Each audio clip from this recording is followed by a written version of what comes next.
Thank you, Meera, and respected Professor Rao, my friend Aftab, and many other friends. This is really a good time to stop and think. I mean, these kind of discussions we keep having among ourselves. All of us are deeply concerned about it, how we implement the laws better, in what way we can contribute. I don't know what new I can say today because this is something we all talk 24/7, right? So I don't know what is the new I'm gonna bring, but let me do some sharing. Last year I was invited to talk to an academy on ensuring prosecution in child labor cases. And what I did on my own, I collected a very small sample of decisions of courts, criminal courts, where child labor cases have been taken, and I was surprised to see that the reason most of the judgments resulted into acquittal was not that the accused was very smart. It was our own creation, the task force. There is a task force which has been created under child labor laws, and this task force is around 5, 6, 7 people. CWC, Childline, police, NGO, all of them go with lots of fanfare and enthusiasm and rescue a child. But that exact initiative to implement the law works against the case when these are the same people who are called to court to give testimony. They end up giving mutually contradicting testimonies, and you don't require a good lawyer because they are self-destructing the case. They don't remember. All they remember is to go to rescue. After that, they don't remember. When they land up in the court, one person says, I saw the child playing outside. Other person says, no, I saw the child sleeping in the room, right? The conflict comes on record, acquittal, right? Task force. Task force, I personally know how much effort has been made nationally to roll out task force. But because we have loosely rolled it out without investing into properly explaining what is the responsibility of the task force members, at least take notes what you saw, at least talk to the IO who has recorded your statement, right? And I can give you countless examples. Few years ago, I was teaching law on bail to the judicial officers of who preside over as principal magistrates. And there was a principal magistrate who was a junior to me in university. So I met that officer in the evening over dinner, and then I asked her, how was the session? And then she said, Anant, session was nice, but I'm sorry I can't implement it. Why can't you implement it? And she said, you can tell us how many you can keep teaching us that under JJ Act there is a section 12 and the bail is mandatory, but you know what happens in the courts in reality? The lawyer who is actually smart in a grave offense comes to JJB and asks for dismissal, that you dismiss, and then the lawyer moves to the session court on the next day, because conventionally it is not okay for subordinate judges to grant bail in serious offenses. And now that is a perception. Doesn't matter how much how much case law I teach on bail, that is the social reality. And she said it's very difficult to implement that. Subsequently, she did some daring. So the environment in the judicial system is also not conducive.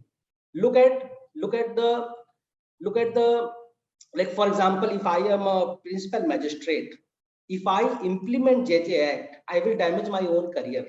You know, I will damage my own career because the indicators for assessing my performance are still regulated by the criminal law. They have not been revised by the judicial system. So a principal magistrate is still evaluated on the basis of how many acquittal, how many conviction.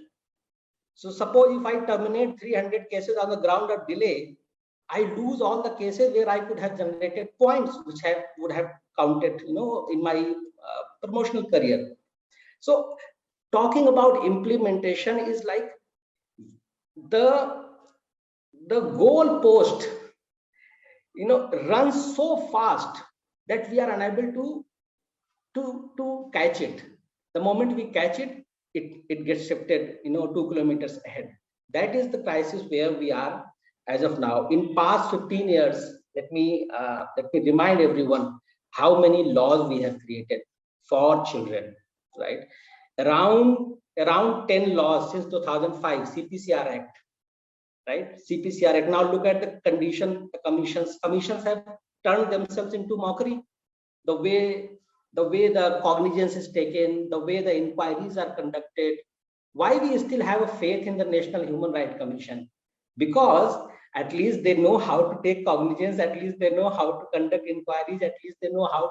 Here in the commissions, you find every member is conducting one personal inquiry, posting on Facebook, writing on some random email. How do you inspire confidence if the commissions do not have a protocol on how they do their function? Sorry to say, but commissions have turned out to be a great disappointment. And there is a Supreme Court judgment where Supreme Court has actually taken note of it and have raised an alarm. What I was thinking is that what needs to be done is that the effort which we are doing, training, social awareness, creating public support for these laws. For example, look at the Right to Information Act, supported by people. That's why the implementation was better. Look at the Scheduled Caste and Scheduled Tribe Act, supported by people's movement. That's why there was a little better implementation. Unfortunately, in case of children laws, most of the commitment which comes from the political class is not at the level of implementation. It's morely at the level of lip surveys, like children are our future. But how, if you do not create sufficient financial assistance? In 2012, for example, let me tell you, the Supreme Court came out with a report called the Supreme Court Case Management System. And in that report, they have said something very important. They have said to the government, please do not legislate if you can't put money, right? Look at the POXO Act. The POXO Act is suffering because of lack of financial support. We have a very ambitious 2020 POXO rules where child welfare committees have been given mandate to give interim relief. Now there is no money for interim relief. What is the point of writing this in the law? There is no financial allocations made in regard to that. What I was thinking is in terms of what do we add new. One is that I look at the Law Commission of India, and maybe it will be important if the Law Commission. We actually tried, during the tenure of Justice A.P. Shah, it was taken up. It couldn't proceed further. I don't know where it got stuck, but maybe the audit of laws, for example, child labor law, the JJ Act, conflicting. Child marriage law, POXO law, conflicting. Independent thought judgment has come in, but still there are conflicting areas, right? Lots of laws. Aadhaar Act conflicts with the JJ Act. Audit of laws, so that at least we protect the system from any kind of legal ambiguity. That can be one contribution. Second, I was thinking, and I do it on a very small scale in my own work. I pay a lot of attention on administrative and financial governance, how money moves from which file to which file and where are the bottlenecks. For example, the contractual character of DCPU is a major problem, because the law says that the district child protection officer is the nodal head, but this district child protection officer is a contractual post in most part of the country. He or she doesn't have financial power to approve any finances. So doesn't mean what you have written in the law, the contractual posting. So what I personally do, I pay attention to these small governance related aspects and try to take it up. But I think it is well beyond individuals like me. An institution has to take up a governance audit. I have been talking about it so far. There is a consensus that it can be done, but how it can be done, I know that UNICEF has rolled out a program, I think last year, where they have looked at the working conditions of the child protection units. But I'm talking about in general. Look at how in a district, judges, police, child protection system, administration, how they come together to implement a law, and where are the financial and governance related bottlenecks and come out with solutions as to what kind of reforms in administration needs to be done. In Delhi, we are trying to get a cadre review done, because last time the cadre was created was under the 1986 Act. Right now, 1986, we are in 2015. The capacity of the government department to deliver onto the increased commitment has to be upscaled, and the way to that is cadre review. When Justice Nandra Jog was in Delhi High Court, he ordered for cadre review for health department, and you see the impact in Delhi. At least the capacity of the department has increased. So cadre review, we are trying to push through some judicial proceedings in the Delhi High Court. But I think cadre review is only one way of looking at it. But in general, an audit of governance, I think I will leave today's discussion on that. These two ideas, I think I will place before this August forum for thinking. Thank you very much, Mihira.